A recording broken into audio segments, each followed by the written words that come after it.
Let's rock, baby.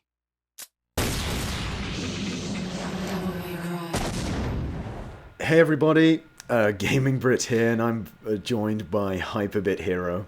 How's it going? We're going to be playing a video game and talking over it. It's kind of been something we've been thinking of doing for a while, and we figured, hey, why not give it a go? Play some Devil May Cry. Yeah, we've been doing streams together for a while, and let's take it to the next level. Yeah, you know, and what better game to choose to do that than a game series we've kind of talked about quite often on our own respective channels. Yeah, we both have pretty popular Devil May Cry related videos, so it's like a given that we'd start out with this of all games. A pretty short little game, pretty fun little game, pretty stylish little game, so let's get down to it. I'm pretty sure that's what it says on the back of the box. Does it? Yeah. I once looked at the back of the box of Devil May Cry. There's so many features on that box. Like, there's just like a whole like full-on blurb, and then you look at like the new one, and it's like 2 words. And it's all about narrative. Yeah. Okay, so you know in the intro it showed Trish fading into the Devil May Cry logo, Yeah. but then there's the logo, but Dante doesn't know her. You know, this may be a bit weird to say, but I wonder if he based that image on the logo off his own mother. Oh, that's possible. Because Trish is supposed to be like a representation of his mother. I know, but then again, why would you do that to your own mom? What are you... Well, who else in the Devil May Cry universe looks like Trish? Dante's mom. I just don't think Camille was thinking that day. Yeah. This is a very awkward cutscene looking back on things now. Even compared to cutscenes that happened like later in the series on the PS2, it's like... we forget sometimes, this was 2001, this was a long time ago. Hell yeah, definitely. Like, the animation ain't quite there yet, the faces are a little bit weird. Yep, the voice acting is super cheesy. The lines are very peculiar in this game. It's like they say a sentence, and they add a bunch of extra words, and you're wondering, should those words be in there?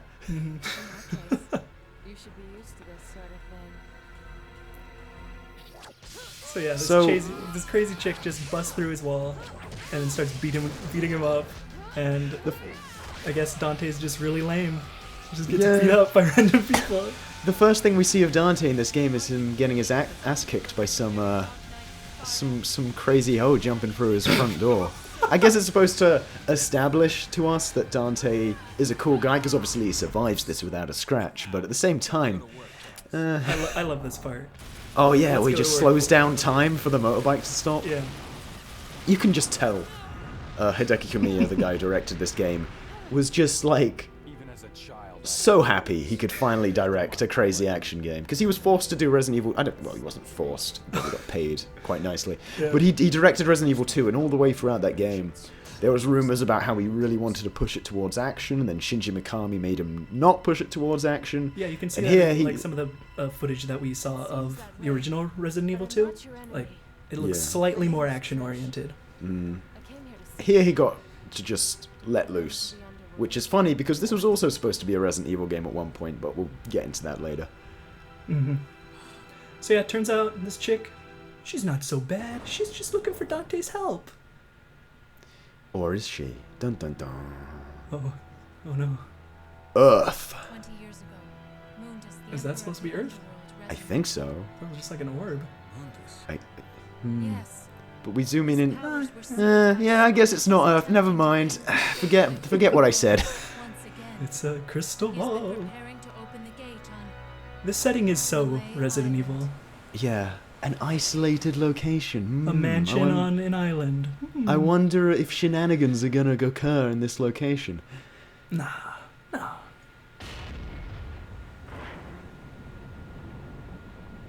wonder how they got there. Like, do you think there's just a local ferry that goes to the Demon Island? I guess, man. They could have taken a boat or something. Dante could have just like get on my back. Just flew there in Devil Trigger.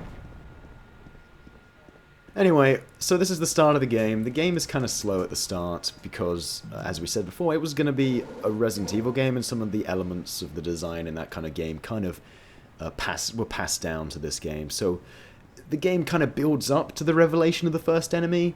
It doesn't really have to, but it works fairly well. The only problem is that that time building up to the first enemy reveal is spent collecting orbs in this first chamber for about 5 minutes. Yeah.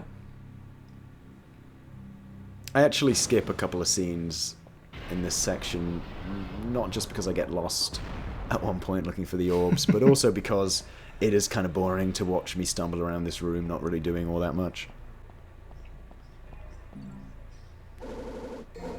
Those orbs. Like, I'm pretty sure at one point in development they were just red balls, and then someone in the art department came in and said, no, those things need faces. They're not crazy enough. They're demon orbs. Like what are they, like, in the context of the game? Like,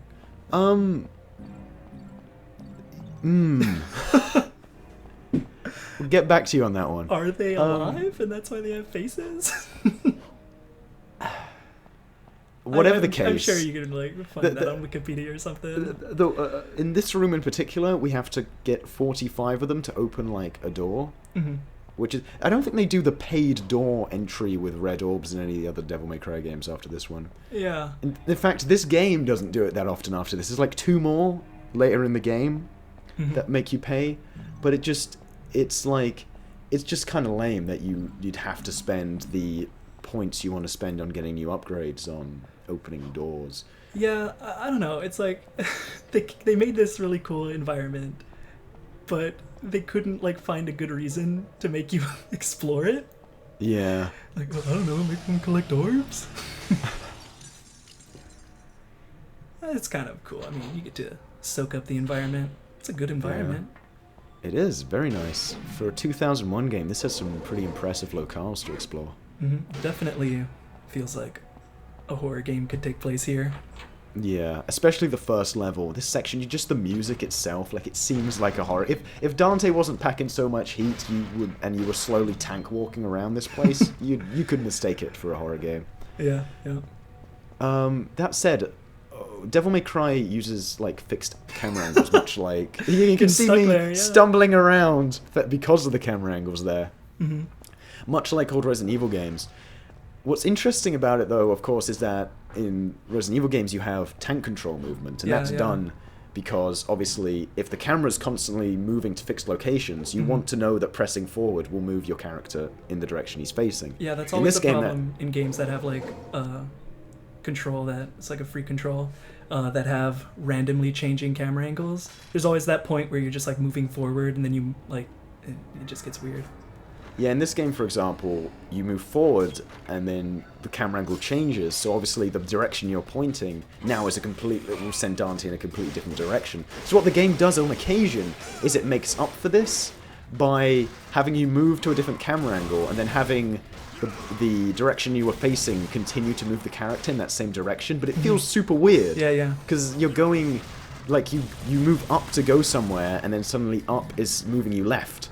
Yeah, that happens in all the games that do this, but yeah, there's always that awkward moment where you're like, you keep moving, but you want to turn or something, so you have to stop and you see and then, me like, readjust. a lot of times in this playthrough, you'll see me, like, the camera will change, and then after I'm walking for a bit, like, Dante will fidget around, because that's me readjusting the analog stick after the camera change. Yeah. But anyway, enough about cameras. I want to talk about cameras more. You really? Okay, go ahead. Well, you know... A lot of action games nowadays have like free cameras, but I think the stationary camera does a good job of framing the action, much better than a free camera like you'd see in like DMC Devil May Cry. Yeah, because you can see where everything is, like stuff behind you. You know, like modern example, I think Metal Gear Rising could have probably done with some more. With some better camera angles, because that game is basically completely controlled by the player. Yeah, like Devil May Cry 4 has a mix of both, and it's kind of like jarring when it switches to one or the other. Yeah. But it works. there are a couple of times in this game where the camera angle does kind of screw me over, but we'll get to those. Anyway, combat in Devil May Cry. This game was quite, I don't know, it definitely introduced a more stylish, visceral elements of 3D combat that I think gamers hadn't really attempted before. Like, obviously it takes inspiration from other games, but it just takes it to a whole other level. Like the whole idea of holding enemies up in the air was taken from a glitch found in Onimusha. Yeah. So, but I think the idea was with like most 3D beat 'em ups is that, you know, you hit things with a sword or you attack people with a gun, and it doesn't look cool. You're just supposed to assume that it's cool because that's what you're doing. But this was like, Devil May Cry was the first game where, you know, you were doing these things and actually really looked awesome when you were doing them. Or that was even like the point. Like yeah, with the style, because that's a new thing that this game introduced, was the style ranking, and how as you fight monsters you get this little grade that goes up, and the better you fight, the higher the grade. So it's kind of rewarding you for being good at the game. It's definitely understated compared to the future titles in the game. Yeah, definitely. They really did some awesome things with the ranking system in later games. It's just something cool to look at. You know, you can like judge if you're being cool enough in a certain fight, but it's nothing you really strive for, usually. Yeah. For example, like the taunt system. There's taunting in this game, but it doesn't really affect the ranking. And the way they, like in 3, they added the taunts into the ranking system, that was just really genius. And the fact that you get different ones depending on the rank, that was great. Yeah, totally.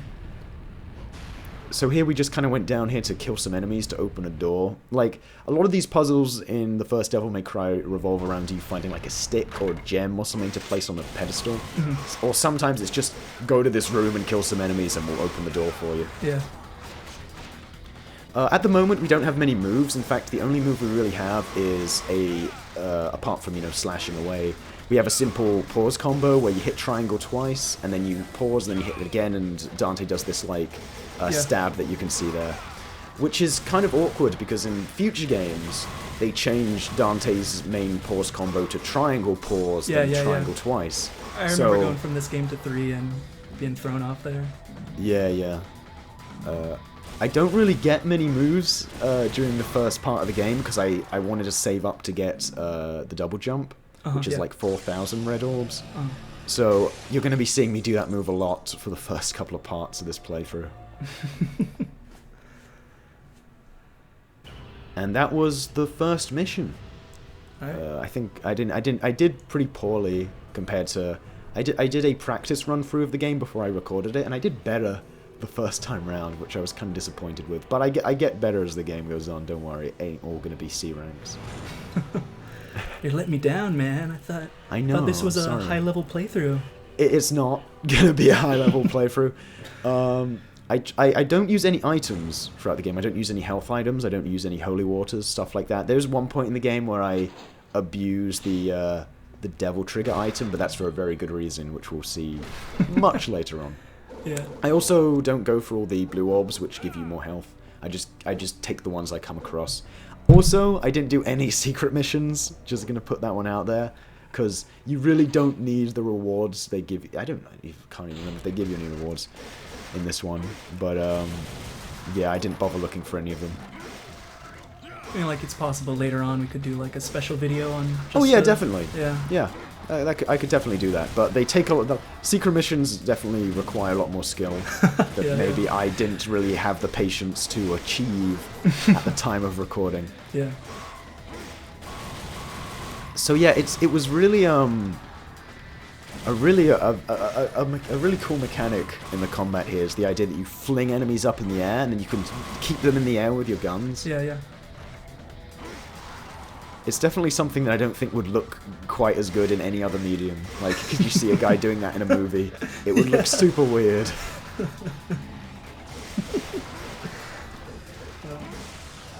You know they were going to make a Devil May Cry movie about the reboot recently? I don't think that's probably going to happen now. Weren't they going to make like a Heavenly Sword movie also? Yeah, they're making a CG one. They released a trailer for it. What? Yeah. What is up with video game movies? And like, I swear, like every week they announce a new one, but like they never actually come out. Yeah, that's true. Like the Metal Gear one. What happened to that like Bioshock movie or that Uncharted movie they were supposed to do. Apparently the Bioshock one didn't work out because the guy who wanted to direct it, they didn't let him make it an R-rated movie. They wanted PG-13. He said he wasn't going to do Bioshock as a PG-13, which is fair enough. Wait, which guy? I don't know who it was, some director. Wait, like who? Okay, well that's a. I respect him for that. Yeah, I know, right? Even though I don't really care much for Bioshock, like I can... Yeah. Anyway, yeah, I just fighting these guys in this room. You don't really need to fight them, like they just keep like spawning. Right? A lot of them in this room, but I kind of wanted to show off some of the combat, so yeah.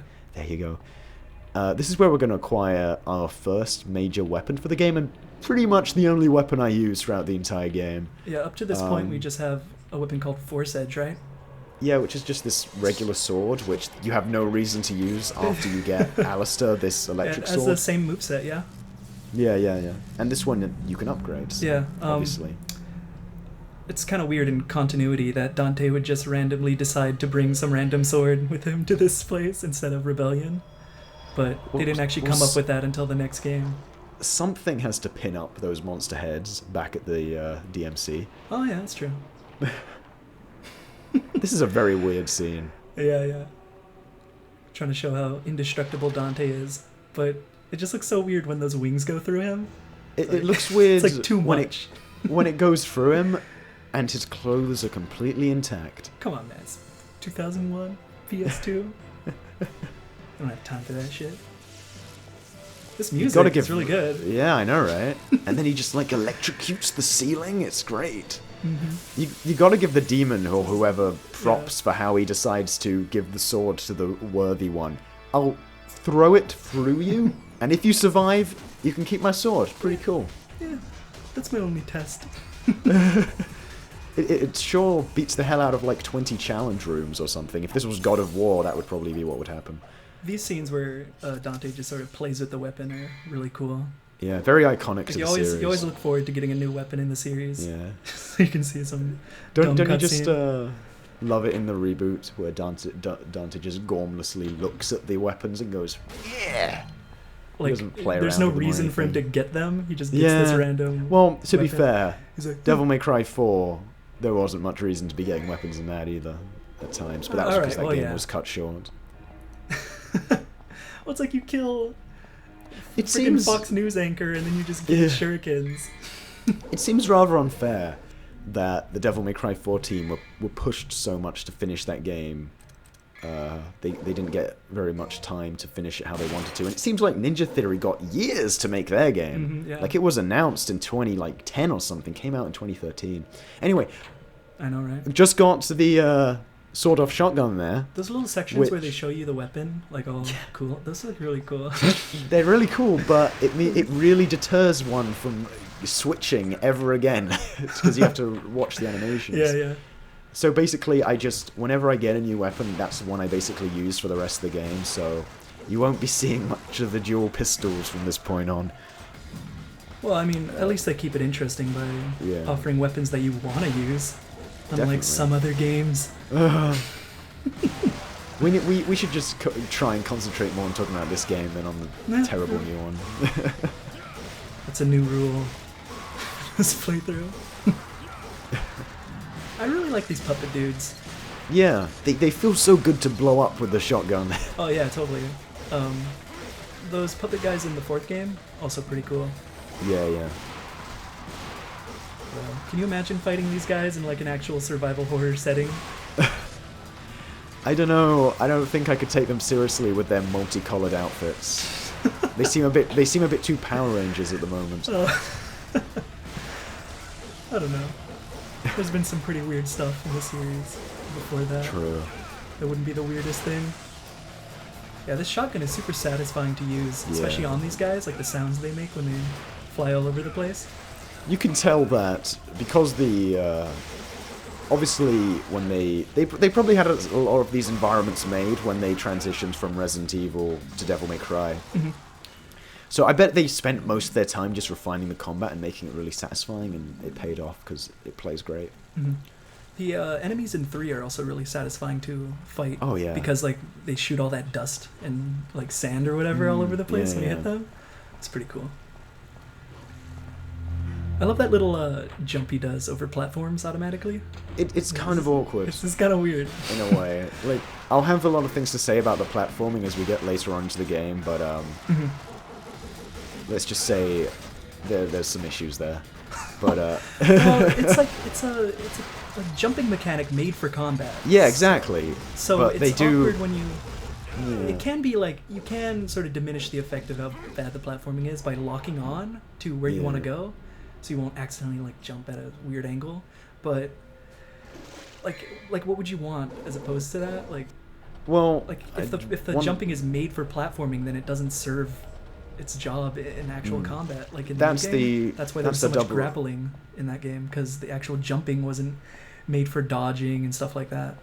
That's the double-edged sword, really, with that, is that, you know, I don't really know how you do, damned if you don't. Yeah, exactly. You got and since this game is about combat, I just think if they were since they went with this jumping system, maybe some of the jumping sections maybe shouldn't have been in the game. Like, I don't know how you'd really combine those two to make them good, like those two sort of design philosophies. Like maybe you had two types of jumps. That's a possibility.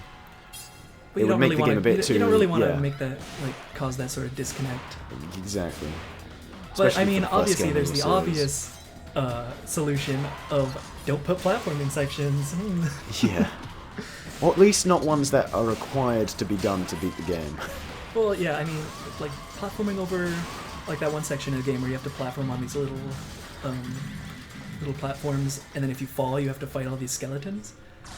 Yeah. Like, if it's just parts where you have to like hop up ledges, then that's fine. Yeah. If there's no real punishment for screwing it up, then it's not as big a deal. But the thing I always liked about the dodge in this game is that it isn't just like a jump. It's you do sort of an arc, and then depending on where you point, you can also just roll or jump backwards. So it actually serves a lot of purpose in combat other than just jumping. All right, so you're going up in rank, man.